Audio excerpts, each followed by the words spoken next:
شخص کی شادی ہوئی، ایک نوجوان کی شادی، اور شادی کے بعد بچہ بھی پیدا ہو گیا۔ اس کی جو بیوی تھی، اس کی بیوی نے کہا دیکھو جی میں بہت برداشت کر چکی، آپ کا باپ کھانستے ہی رہتا ہے رات بھر، میری نیند میں خلل آتا ہے، یا تو گھر میں رہوں گی یا تو آپ کا باپ رہے گا، بولیے کس کو رکھنا ہے؟ بیوی کا غلام تھا، دنیا کا غلام تھا، فوراً کہا آپ کی مرضی، میں تو آپ ہی کو رکھوں گا۔ تو کہا تیرے باپ کا کیا کرے گا؟ تو کہا باپ کو گھر سے نکال دیں۔ سوچو ذرا کتنا دردناک لمحہ ہوتا ہے جب گھر میں لانے والوں کو گھر سے نکالنے کا پلان بنایا جاتا۔ میں یہاں دادا باپو، مفتی احمد شاہ باپو اور بڑے بڑے سادات اور علماء کی موجودگی میں یہ بات کہوں، ایک بات اچھی طرح یاد رکھنا، یہاں آپ سیدوں کے، علماء کے، مشائخ کے کتنے بھی ہاتھ چومو، پیر چومو، اگر تمہارے ماں باپ تم سے راضی نہیں ہے تو یہ ہاتھ پیر چومنا تمہیں کوئی کام نہیں آنے والا۔ میں اپنے بزرگوں کی تائید کے ساتھ بیان کروں، سب سے بڑا مرشد تمہاری ماں اور تمہارا باپ ہے تمہارے لیے۔ جس کے دامن میں ماں باپ کی دعائیں نہیں، وہ کبھی اللہ تک نہیں پہنچ سکتا۔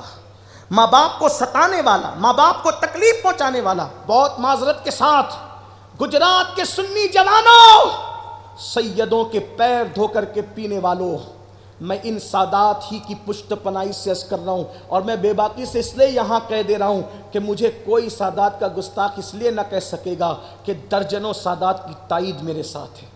ہم سادات کے احترام کے قائل ہی نہیں بلکہ عامل بھی ہیں، اور ہم تو یہ کہتے ہیں جو سادات کا حق نہ جانے ہم تو اس کو حلالی بھی نہیں سمجھتے۔ یہ بات میں بھی ذمہ داری سے کہہ رہا ہوں، لیکن سادات کے پیر دھو کے پینے والوں، علماء کرام کے ہاتھ چومنے کے لیے دھکے دینے والوں، ایک دوسرے سے لڑنے جھگڑنے والوں، مقررین اور خطبہ کے پیچھے، ان کی کاروں کے پیچھے دوڑنے والوں اور ان کی کاروں تک کو چومنے والوں، ان کی کاروں کے جو ہے وہ ٹائر کو اور اس کے چاک کو، اس کے چکے کو چومنے والوں، بوڑھی ماں بے چین اور بے قرار ہو کر کے رات میں کئی گھنٹوں تیرا انتظار کرتی ہے، میرا بیٹا آ کر میری خیریت پوچھے گا۔ ماں باپ کو مسجد کے زینے پر بھیک مانگنے پہ مجبور کر دیا، اور یہاں آ کر کے نظریں پیش کرتے ہو، تمہارے منہ پہ پھینک ماری جائے گی، تمہاری عبادتیں بھی، تمہارے نذرانے بھی، اور منہ کے بل گھسیٹتے ہوئے جہنم میں ڈالا جائے گا۔ اللہ کے رسول علیہ السلام فرماتے ہیں جس کے ماں باپ اس سے راضی ہے اللہ بھی راضی ہے، اور ماں باپ ناراض ہے تو اللہ بھی ناراض۔ ماں باپ کو ناراض کر کے کس کس کی خوشی کے لیے جا رہے ہو؟ اس نوجوان نے کہا تیری خوشی کے لیے باپ کو گھر سے نکال دوں گا۔ یاد رکھنا کسی کے خوبصورت چہرے کو دیکھ کر کے تمہیں وہ ثواب نہیں ملتا جو ماں باپ کے جھری پڑے ہوئے چہروں کو دیکھ کر کے ملا کرتا ہے۔ یہ بڑے حسین لوگ ہیں جنہیں ماں باپ کہتے ہیں۔ میں آپ کے ساتھ محبت میں مکر کر سکتا ہوں، آپ میرے ساتھ محبت میں مکر کر سکتے ہیں، پیور جو محبت ہے اس کو ماں باپ کی محبت کہتے ہیں۔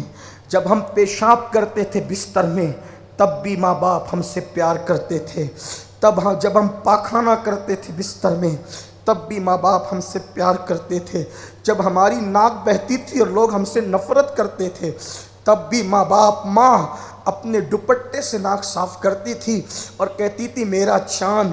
ہماری آنکھوں میں کیچڑ دیکھ کر کے لوگ ہمیں دھکا دے کر بھگا دیتے تھے، لیکن ماں سینے سے چمٹا کر کہتی تھی میرا لال۔ خود گیلے بستر پہ سوتی تھی سردی کی طویل راتوں میں اور ہمیں اپنے سینے پہ سلاتی تھی۔ اللہ اکبر، گھر میں کوئی اچھی چیز آتی تھی اور تقسیم کرتے ہوئے وہ چیز ختم ہونے والی ہوتی تھی اور بڑے بیٹے کہتے امی تم بھی کھا لو، تو ماں کہتی کہ یہ چیز مجھے پسند نہیں ہے۔ اللہ اکبر، اللہ اکبر، خود تکلیفیں اٹھا کر ہمیں کھلانے والے ماں باپ، خود پھٹے پرانے پہن کر کے ہمیں اچھے کپڑے پہنانے والے ماں باپ، سردی گرمی برسات کسی کی پرواہ نہ کر کے ہمیں پڑھانے لکھانے والے ماں باپ، آج ان ماں باپ کی کوئی قدر نہیں، ماں باپ کو گھر کا کچرا سمجھتے ہو، ماں باپ پہ ظلم کرتے ہو، ماں باپ کو ڈانٹتے ہو، ماں باپ سے اونچی آواز سے بات کرتے ہو۔ سن لو، اللہ کے رسول علیہ السلام فرماتے ہیں جو ماں باپ سے اونچی آواز سے بات کرے اللہ اس کے اعمال کو ضائع کر دیتا ہے، اس کے اعمال کو ہلکا کر دیتا ہے۔ اللہ اکبر۔ تو اس جوان نے کہا ٹھیک ہے، میرے باپ کے کھانسنے سے اگر تجھے تکلیف ہوتی ہے، کل میرا بابا تجھے نظر نہیں آئے گا۔ بوڑھے باپ کا ہاتھ پکڑا اور ہاتھ پکڑ کے کہا ابا کہیں لے جانا ہے۔ وہ اولاد خاص طور پہ سنے جو ماں باپ پہ ظلم کرتے ہیں، خدا کے لیے ظلم نہ کرو۔ جس کے دامن میں ماں باپ کی دعا ہے اس سے بڑا کوئی مالدار نہیں۔ آج نہیں تو کل خدا تمہیں ترقی دے گا۔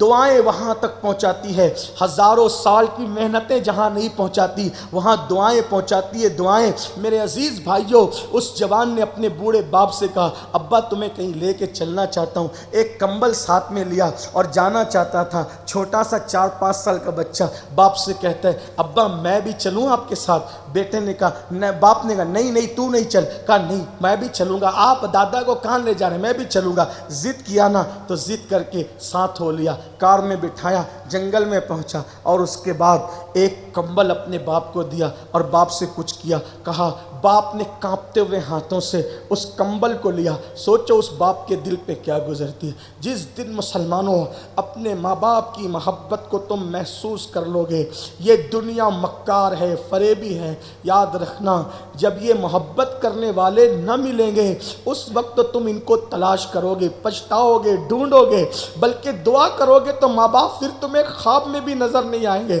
جاؤ جا کر ان کے دلوں سے پوچھو جن کے ماں باپ قبروں میں چلے گئے، جاؤ ان سے جا کر کے پوچھو، ان کے دلوں سے پوچھو جن کے ماں باپ آج دنیا میں موجود نہیں ہیں، آج وہ ڈھونڈتے ہیں مگر ان کو نہیں ملتے ماں باپ۔